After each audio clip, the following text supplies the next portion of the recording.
नमस्कार, आज तक देख रहे हैं आप, साथ आपके मैं हूं अर्पिता आर्या। एनडीए ने आखिरकार उपराष्ट्रपति के उम्मीदवार का ऐलान कर दिया। एनडीए ने तय किया है कि उनकी ओर से उपराष्ट्रपति के पद के लिए सीपी राधाकृष्णन उम्मीदवार होंगे। सीपी राधाकृष्णन मौजूदा दौर में महाराष्ट्र के राज्यपाल हैं और वो संघ से जुड़े हैं और 2 बार बीजेपी के सांसद भी रहे हैं। उनके नाम के ऐलान के साथ ही सुगबुगाहट तेज हो गई है कि अब विपक्ष क्या करेगा। राधाकृष्णन के नाम का समर्थन करेगा या अपना उम्मीदवार उतारेगा।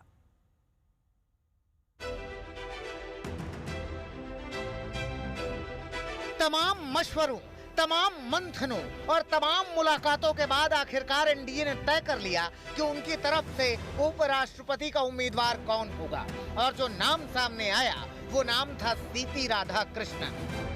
जी हां, मौजूदा वक्त में महाराष्ट्र के राज्यपाल और बीजेपी के 2 बार सांसद रहे सीपी राधाकृष्णन को एनडीए के दलों ने सर्वसम्मति से उपराष्ट्रपति का उम्मीदवार चुन लिया और इसकी आधिकारिक घोषणा की बीजेपी के अध्यक्ष जगत प्रकाश नड्डा ने।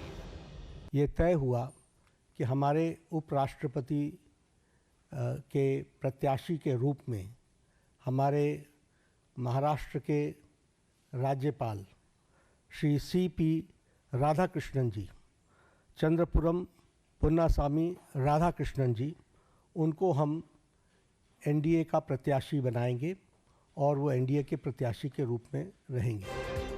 बात सिर्फ इतनी नहीं बताई गई, बल्कि जेपी नड्डा ने तो यहाँ तक कहा कि एनडीए ने सर्वसम्मति से राधाकृष्णन का नाम तय कर लिया है। अब अगली कोशिश ये है कि विपक्षी दल भी सर्वसम्मति से उनके नाम का समर्थन कर दें।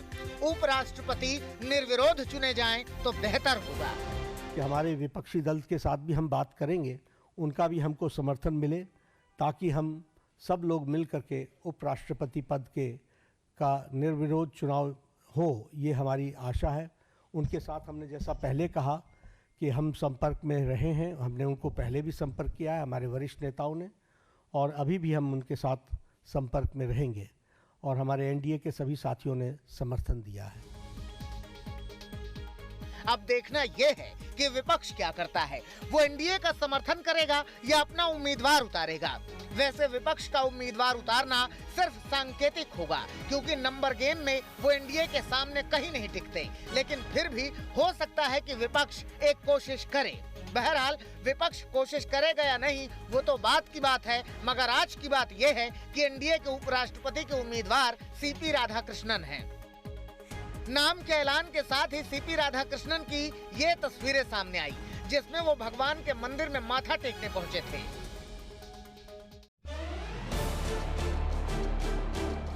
खैर, इधर जेपी नड्डा ने राधाकृष्णन के नाम का ऐलान किया, उधर बधाइयों का तांता लग गया। सबसे पहला ट्वीट तो जीतन राम मांझी ने ही किया कि उपराष्ट्रपति के प्रत्याशी के लिए राधाकृष्णन का नाम तय कर लिया गया है। इसके बाद तो बधाइयों का तांता लग गया। गृह मंत्री अमित शाह, यूपी के सीएम योगी आदित्यनाथ, आंध्र प्रदेश के मंत्री पवन कल्याण, मुख्तार अब्बास नकवी, संजय राउत समेत तमाम नेताओं ने फैसले का समर्थन और सम्मान किया। एक अच्छी पर्सनालिटी है, नॉन कंट्रोवर्शियल है, अनुभव भी उनको बहुत रहा राजनीति का, संगठन का, तो हमारी तरफ से उनको जरूर शुभकामनाएं। खुद पीएम मोदी ने सोशल साइट एक्स पर लिखा, अपने लंबे सार्वजनिक जीवन में थिरू सीपी राधाकृष्णन जी ने अपने समर्पण, विनम्रता और बुद्धिमत्ता के साथ खुद को विशिष्ट बनाया है।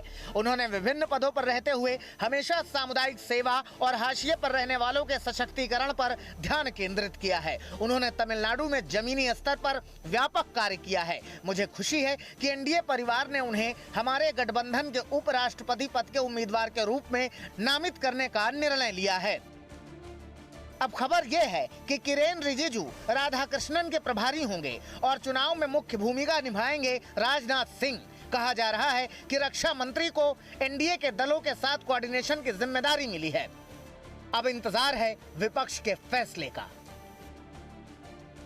हिमांशु मिश्रा, दिल्ली आज तक।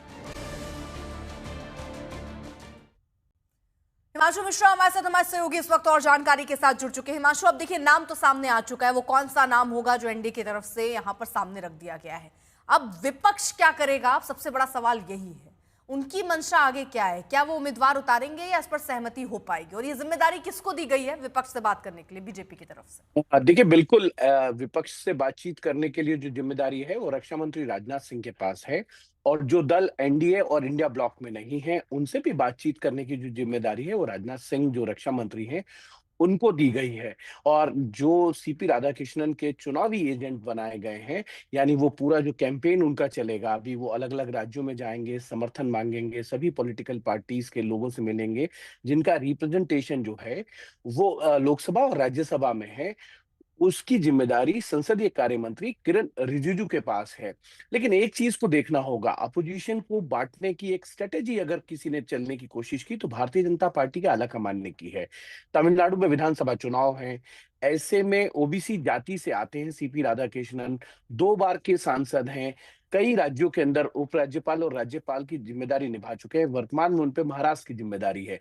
अब देखना यह है कि डीएमके क्या उनका समर्थन करेगा, क्योंकि डीएमके के पास लोकसभा और राज्यसभा में 32 सांसद हैं। अर्पिता, 32 सांसदों की संख्या एक बहुत बड़ी संख्या है। अगर आप देखेंगे भारतीय जनता पार्टी के पास, एनडीए के पास जो है 297 सांसद जो है वो लोकसभा में है, उसके अलावा 132 सांसदों का समर्थन जो है वो राज्यसभा में है, और 22 ऐसे सांसद हैं जो बीजेडी और वाईएसआर के लोकसभा और राज्यसभा में है, और कुछ अन्य दलों के। तो ऐसे में भारतीय जनता पार्टी के पास नंबर्स की कमी नहीं है, लेकिन विपक्ष ये चाहेगा कि सांकेतिक तौर पे ही सही उपराष्ट्रपति का चुनाव जो है वो लड़ा जाए और एक संदेश दिया जाए कि विपक्ष एकजुट है। लेकिन क्या विपक्ष एकजुट रहेगा? डीएमके क्या सीपी राधाकृष्णन की उम्मीदवारी के विरोध में इंडिया ब्लॉक के उम्मीदवार का समर्थन करेगा, या संजय राउत जिन्होंने कहा कि वो नॉन कंट्रोवर्शियल रहे हैं, सार्वजनिक जीवन में उन्होंने शुचिता का परिमाण दिया है, क्या क्योंकि वो महाराष्ट्र के गवर्नर हैं सीपी राधाकृष्णन, और उनके समर्थन में शिवसेना यूबीटी उद्धव, क्या वो आएगी? क्योंकि इससे पहले प्रणब मुखर्जी जब 2012 के अंदर राष्ट्रपति का चुनाव लड़ रहे थे, तब जो है शिवसेना ने उनका समर्थन किया। 2007 के अंदर जब प्रतिभा पाटिल ने चुनाव लड़ा था राष्ट्रपति का, तब भी जो है शिवसेना ने उनका समर्थन दिया था, ये कहते हुए कि वो महाराष्ट्र की महिला है और महाराष्ट्र की नेता है, और अगर वो राष्ट्रपति पद की उम्मीदवार है, जो देश के सर्वोच्च पद के लिए उम्मीदवार बनाई गई है, उनका वो समर्थन करेंगे। अब देखना यह है, क्या इंडिया ब्लॉक के अंदर खलबली मचेगी?